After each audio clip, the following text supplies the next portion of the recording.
It's Blake Lively on the set of Gossip Girl.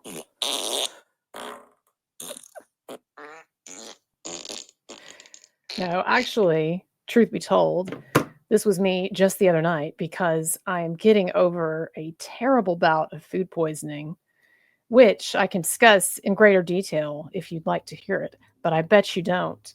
But no, Blake Lively, look, I'm not the one who put it out there originally. I'm not the one who's saying this. There's a woman, a YouTube chef who was an extra, claims to have been an extra and a stand-in for all, 6 seasons of Gossip Girl. And she made a TikTok video talking about how Blake Lively was horrible on set, treated people terribly, had a bad attitude. What else? Expected Ryan Reynolds and men to bow down to her. And also, apparently, this woman claims, merely a claim, mind you, but claims that she constantly farted and burped off camera in between takes and expected other people to be fine with it because they were her farts and her burps. I'm not making up these claims. I mean, maybe this woman is, but I honestly don't think so. I did not see farting and burping, a constantly farting and burping Blake Lively on my bingo card for today. But that, y'all, is just the nature of this crazy case. My God. I mean, and this is just one tiny thing that happened today. As you know, we've already had another attempt by Team Lively Reynolds to put a gag order on Justin Baldoni's team. They wrote another letter to the judge. So we need to, again, call the ambulance for Team Lively Reynolds as they struggle to deal with the consequences of their own actions. So that's one thing. But the big news, the really big news, is that the Daily Mail just dropped the audio, a 6-minute voicemail or voice memo from Justin Baldoni to Blake Lively. And in this, basically, you hear over the course of 6 agonizing minutes, Baldoni groveling in every way possible to Blake Lively, clearly trying to placate her and appease her after she had apparently basically thrown a tantrum and ambushed him at her home with her dragons, as she called them, Ryan Reynolds and Taylor Swift, trying to persuade Baldoni, or rather bash him over the head, honestly, metaphorically, with the idea that he needed to acquiesce to Blake Lively and Ryan Reynolds' vision for the film. He also had to contend Baldoni with Blake Lively being apparently pissed off over the fact that he didn't totally 100% enthusiastically just totally accept her vision for the film. And so this is the context for this voicemail from Baldoni, is that he clearly knows that he is dealing with a difficult woman and her dragons, so to speak, all of these celebrity superstars now on his case. And he just wants to get the film done. He just wants to get it made and get out of there, honestly, I think, without it blowing up in his face, which it ended up doing. And so he's trying to placate this woman. And so over the course of 6 minutes, this is a sample of what you hear. I'm really sorry. I f***ed up. That is a fail on my part. And I'm sorry I made you feel that way. That must have felt terrible. And I will for sure do better. That was not my best weekend. And I should have given it more time. And damn right, you got great friends if that's how you felt and they knew that. And we should all have friends like that, aside from the fact that they're two of the most creative people on the planet. The 3 of you guys together is unbelievable. Talk about energy and just a force, all 3 of you. But I just wanted you to know that I didn't need that, because it's really good and it's going to make the movie sing like you said, and I'm excited to go through the whole movie with you. Now, I just want to say also that if he wants to have a career as an ASMR artist, an asthmatist, or whatever they call it, he totally could, because that has to be one of the most relaxing voices I've ever heard. Some of my viewers said also the sexiest.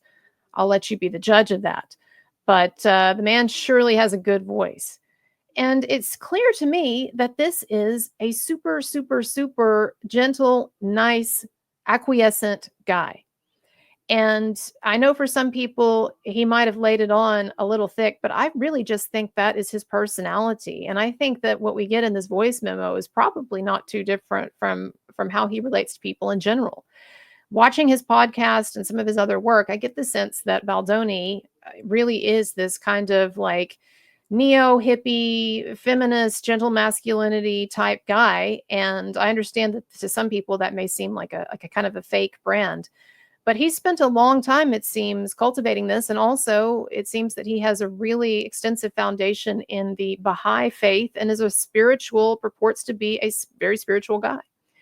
So, what I hear in this message is him trying in every way possible to placate this difficult woman and her husband with this billionaire pop star also kind of hanging on, placate them, get his movie done. And so he says what he has to say. And I don't think that you can listen to this voice memo and come away with the idea that Blake Lively was the one who was intimidated by him or in a position where she couldn't fully express herself or where she was harassed. I mean, give me a break. Give me a break.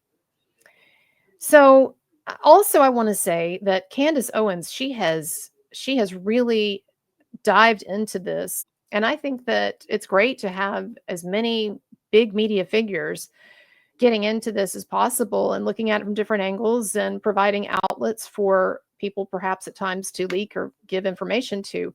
But I did kick up a little bit of a controversy online by reminding people that, in my opinion, we have to exercise caution in cases where someone is telling us, oh, an anonymous source leaked this to me and isn't providing real receipts. And not that Candace Owens has to provide real receipts. I speculate all the time on things that I don't have absolute evidence for, but I do think that when we get into those realms where we're not in the realm of evidence but in speculation or even in anonymous, secondhand sources, that's something that we all as viewers should exercise caution when it comes. And so when I see Candace Owens, she says she wasn't speculating, but she was speculating that Ryan Reynolds might be a meth addict because he made some jokes about it in a promo skit. In my experience, addicts don't want to publicize their addiction. That's kind of the opposite of what they want to do. But I think that kind of speculation to me, again, problematic. And also, it seems like up until maybe recently, Candace has presented the narrative that Blake Lively is a kind of a victim of Ryan Reynolds and that Ryan Reynolds was really the bad guy in all of this, pulling the strings. And Candace even said at one point on Instagram that she was concerned for Blake Lively in this relationship with Ryan Reynolds. And again, I think that we're basing this off of nothing but Candace's supposed source. And what I like to see are the receipts. I like to see actual evidence. That's why when Baldoni's team presents actual text, actual voice messages, and conversations between people working on this film, and all of these things show that Blake Lively was the primary one that they were all intimidated by or afraid of or who was causing problems, then I say that is the more likely narrative than you've got this passive, poor woman who's being just controlled and ruined by Ryan Reynolds. I think, as people have said, that they're probably both horrible. And I'm sure as we go through this, we will find out more bad things about them. And of course, I understand Baldoni alleges that there were several occasions, he says this in his lawsuit, where Ryan Reynolds flipped out. And one occasion when he flipped out so much that a producer in the room, someone who had been in Hollywood a long time, said that they had never seen an outburst that bad. So I'm not trying to say that Ryan Reynolds is not a significant problem in all of this or a partial instigator, but I just think that, again, it's good to exercise caution when you're dealing with commentators like me. But I in no way have any problem with Candace Owens getting into this. And I haven't had a chance to watch her show today, or her segment today on this case, but someone told me that she made it very clear in her video today that she does not see Blake Lively as a victim. So perhaps, it's easy to be misunderstood in all this social media stuff, or to put out, a snippet here or there of an idea that doesn't represent your total feelings on the subject. So I certainly get that. And again, happy to get opinions, receive commentary from lots of people. And there certainly are a lot of us out there. This is my prediction for the rest of the week, is that it is going to be a drip, drip, drip Chinese water torture for Team Blake Lively and Team Ryan Reynolds, in the sense that look, I mean, we've already seen what Baldoni's team has done the last week or two, right? Constantly, every day, releasing some new piece of evidence, some text, some voice memo, some document, drip, drip, drip, drip, drip. So this Brian Friedman guy, he is loaded to go. I mean, loaded with money and power, because it really seems like he more or less has carte blanche to wage a scorched earth war against Lively and Reynolds for as long as it takes. So they have massively miscalculated. They have picked the one of the worst possible targets, as it turns out, for their claims and their lies. And have, as I and others have remarked before, it's interesting that Blake Lively chose not to initially file a lawsuit, but merely a civil rights complaint in California, and leaked it to the New York Times, because she didn't want to actually file a lawsuit. She just wanted to get her claims out there, ruin Baldoni, ruin his studio, ruin his friends, all of this, get that out there and scapegoat them for the bad PR that she had been getting organically online from people who didn't like her. She thought she could do all of that with her little civil rights complaint, and then she could just scurry back to her cave, so to speak. And it turns out that she picked the wrong target. And so I think that they've just been completely unprepared for this. I think that Blake Lively and Ryan Reynolds were completely unprepared for any kind of pushback, stupidly, any kind of pushback. And now what we are seeing is they're still on their back feet, so to speak.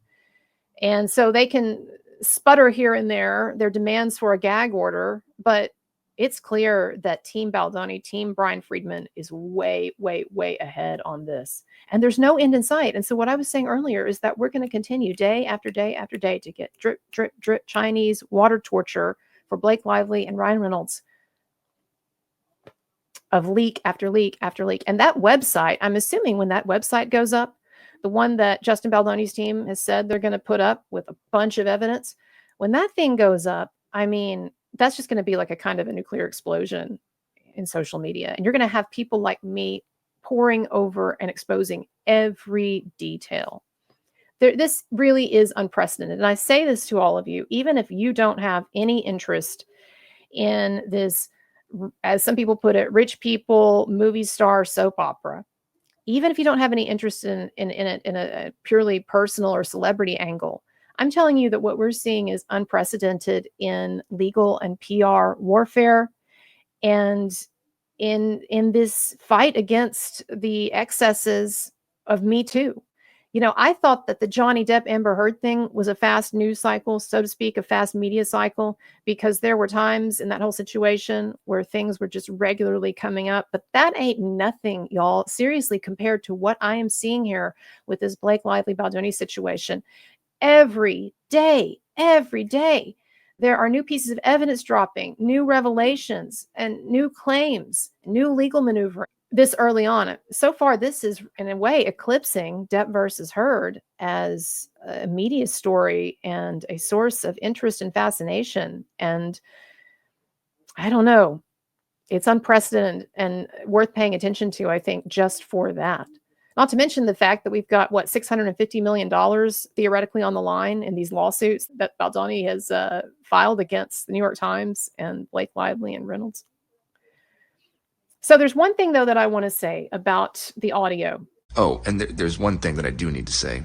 Notice how, if you listen to it, I'm talking about Baldoni's groveling apology, so to speak, and sucking up to Blake Lively there to try to appease her after they'd had creative differences and she had ambushed him with Ryan Reynolds and Taylor Swift. Notice how he refers to Blake Lively's previous experiences on a bunch of other films. I am so sorry you have been through what you've been through with these other filmmakers and producers or whoever the people were that you worked with. It just me off. Those heads that I'm just still kind of blown away that this is the industry that we're in and that you've experienced that. It sounds like Blake Lively had complained to Justin Baldoni about many, many films that she had worked on and toxic or problematic workplace issues on those sets or creative difficulties with the directors or what have you. Here's what this tells me.